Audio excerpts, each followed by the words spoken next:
Hey, it's Jesse from Average Ontario Anglers. Balance is very important in your combo, and I'm going to show you how to do that for 99 cents a combo.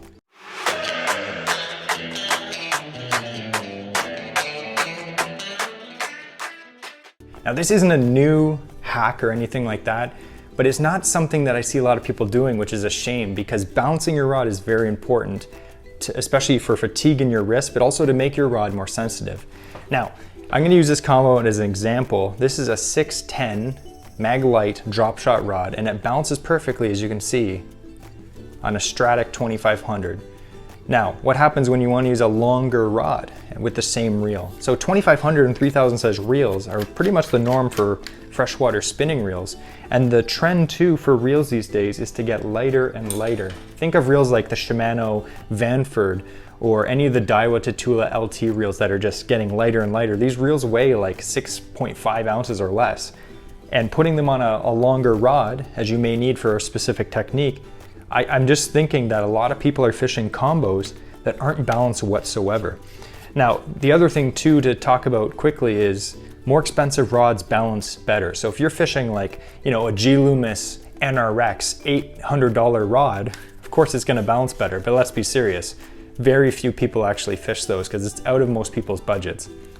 So this is a $200 Tatula Elite 7.3 medium power shaky head rod.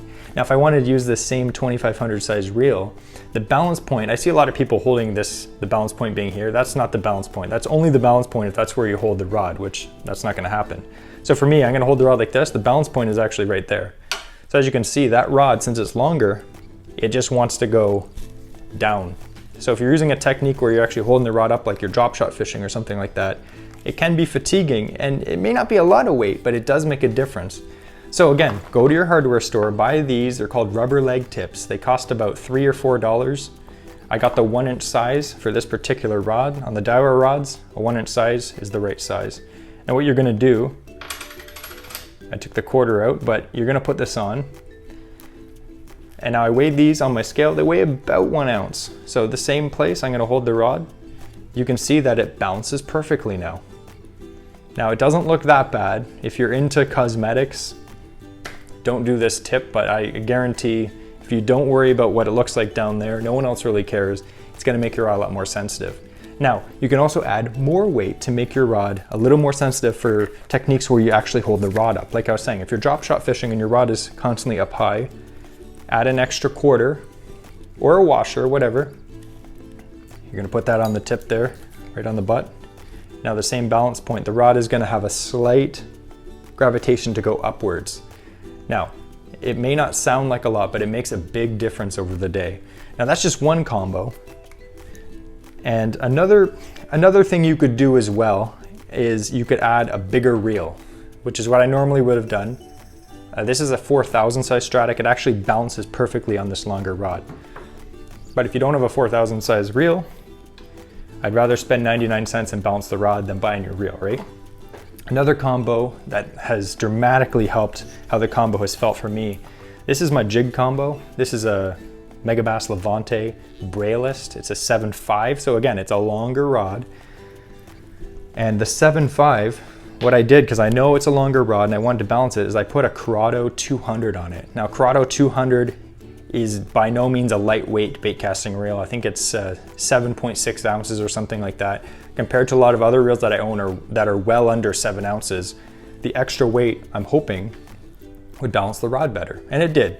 So where I'm gonna hold this rod myself, it's gonna depend on how you personally hold the rod, but the balance point is gonna be pretty much right about there for me. So again, this is not a cheap rod by any means. This is a $250 rod.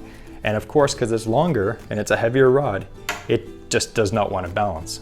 So what I'm gonna do is I'm gonna grab one of those again. And what I did is I put 2 quarters in to start because it's going down pretty bad. So I put 2 quarters in. I'm gonna push that on. Again, it's a snug fit. It's not gonna fall off on you. And if you feel like it's gonna fall off, either buy a different size or put some electrical tape around it. So the same combo, same point there. And as you can see, the rod, it's getting better. So what I might do is just add another quarter, right? Or a nickel or a dime or whatever you have. If you don't want to use money, again, just use a washer. So the same combo, And as you can see, now it actually balances. So this is a great hack. It makes your rods more sensitive. And this hack is especially great if you're using budget gear. Now again, this gear by any means is not budget.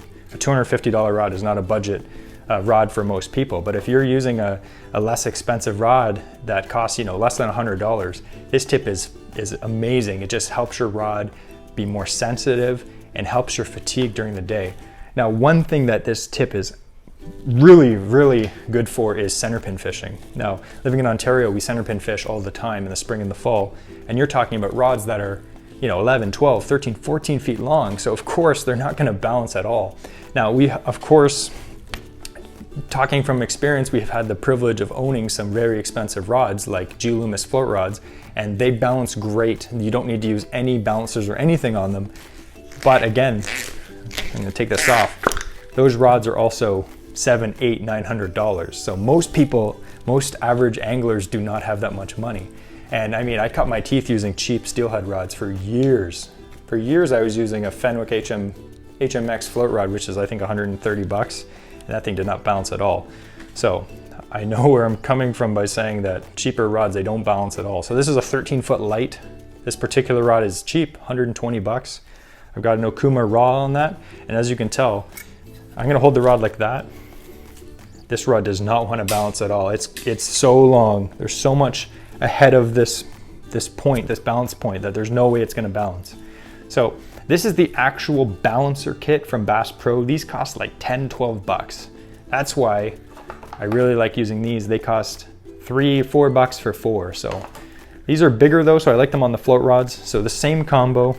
I've actually added quite a bit of weight into this one. I'm gonna push that on there like that. So the same combo, as you can see, it actually goes up.